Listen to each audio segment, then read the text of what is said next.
Hi quilters, I'm Pam Heller, AccuQuilts cutting expert. And I'm Erica, corporate marketing specialist. And we're here today to show you how to make our Go Dinosaur forest quilt.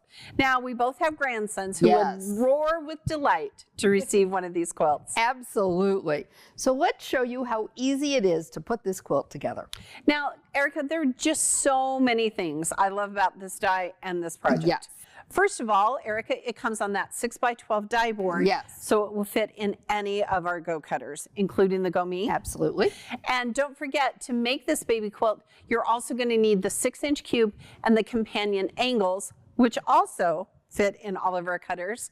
And it's so much easier to let the die do the cutting for you. Absolutely. Okay, so next, the applique shapes are ones that I would never want to cut by hand. Never. But with AccuQuilt, these shapes come to life with just one pass through the cutter. This pattern is a free download at AccuQuilt.com, so you might want to pause the video and download a copy so that you can follow along. Oh, that's a great idea. Now, the pattern uses 3 different dies to create our Dinosaur petrified forest. One comes from the 6-inch cube mix and match block, which is shape 1. Yes. And the other 2 come from the cube companion angles, which are shapes 13 and 14. Right. So we're going to show you a couple of slick tricks to cut out your petrified forest without wasting any fabric. Now, the first technique is called cut and flip, and that's what we're going to use with the center triangle that you see from our triangle and a square. Right there. Now, you'll find step-by-step directions on the cut and flip method in the book that comes with your companion set angles. Excellent. So remember, you can always cut up to 6 layers of good quilting cotton in one pass through the cutter. So you want to turn your die so that the point is to your left. Correct.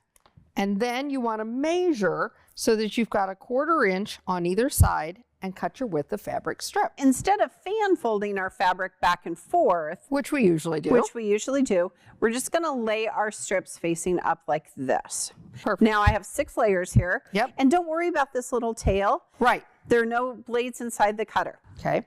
And this is a 6x6 mat and a 6x6 die board. It works best that way. Yes. Now listen, this isn't the only trick we have up our sleeves. That's right. Okay.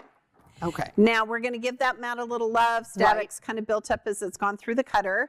So now look at this. It's cut perfectly our isosceles triangles. Right. Now, what I'm going to do next is take this whole set of fabric and flip it over. Yep. Put them out on top, and we'd run it through again, and we're never going to waste fabric. Right. Now, our next tip is with shape number 14.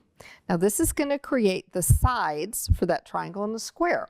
Now, what you want to remember about this shape is that it is critical to fan fold. So you want to go ahead and place your fabric over. We're going to turn it this way. Right there. Over. Yep. And now we're going to fan fold. We've got up to our 6 layers. Perfect. Now, if you don't fan fold and in even numbers, you're going to waste fabric because this is a directional shape. It is. And we need both right side and left side. Excellent. All right, so I'll let you cut that. Perfect. And look how fast. Think of how hard it would be to cut those shapes by hand. Oh my gosh, it would take so long. All right, give it a little love. There you go. Slide, don't lift. And now look, we have a left and a right for each of our isosceles triangles. That's right. Perfect. All right, we have one last shape to cut, Yes. Erica. And this is shape number 1. And this is the shape that you're going to need for the mountains, which are right here, okay? Okay. So we're just going to put, again, our shapes, we're going to measure from here to here, cut with the fabric. With the fabric, there we go. Mat me. Match on there. Okay. This is such a quick, easy project. You really would have this done in no You time. can just cut it out so fast. All right, so we'll give that some love. We've got some squares here. And now I think Ta-da. we're ready to put some mountains We together. are. You want to see how perfectly this triangle and a square comes. I think, are you going to sew Yeah. some sides? Yes. Great chain piecing project. Right. You're going to start with sewing all of one side on, then all the other. Right. And those dog-eared corners are going to be perfect. Remember, with that 1/4 inch seam allowance, if you can sew a straight line, you can use our system. You can make great quilts. Oh, absolutely. Okay, so look at this, quilters. So here's the right and here's the left. Yep. And just like Erica said, we're going to build a right and a left for each one. Oh, perfect. And we're just going to chain piece for days. That's a great way to lay it out, Pam. That's how we do it. Love it. So I'm going to just do the triangles and then the right side, show you Okay. how easy this is. And then Erica, do you want to show how easy that's going to be because of those dog-eared corners and how that piece fits on there? Absolutely. So this, when you look at it, when you turn your right sides together, look how that dog ear is going to match right up perfectly. And that edge is always going to give you, here, it's ready to go. It is. Always going to show you just where that 1/4 inch seam allowance is. Now, quilters ask us all the time, are we sewing a true 1/4 inch seam or scant 1/4 inch seam? What would you say, Erica? I would say a true 1/4 inch seam. Yep, all the time. But you do want to check your 1/4 inch seam allowance. Right. And that's something to check really every time you're starting a new project. I keep a seam guide handy. You want to go ahead, use the thread you're going to use your iron, press it the way you're going to press it, and then measure it. Right. It's just great to check because everything's gonna, there's variables. All Right. fabric, all thread, not created equal, right? All the time. All right. So now that we have sewn our triangles together, Perfect. okay, and our half triangles, the sides, now I'm going to press my seam open. And why are we going to press them open, Erica? Because that's gonna help us get that perfect point at the top. Yeah, and it's going to just make it lay so flat. It is. Again, quilters, you want to make sure you download the pattern, read all the instructions. We're going to suggest also that you make a little test block. Practice with your mountains. Make sure you got them cut out right. Here we go. And this is a great project. You could do it scrappy, Oh, absolutely. or you could do it very planned out like we have here. Yes. Okay. You know, if you might have any scraps laying around. I feel like people have scraps and stash. I feel like they do. Okay, so we're going to sew just these couple ones together here Perfect. and just show you how easy our little blocks go together. Love it. I do have a little tip though, Erica, that I like to tell quilters. I like to sew from the wide end to the narrow end. Okay. It doesn't catch at the bottom. Oh, right. You know, Perfect. sometimes it gets It's a that great little tip. That point is a at the great bottom. tip. All right.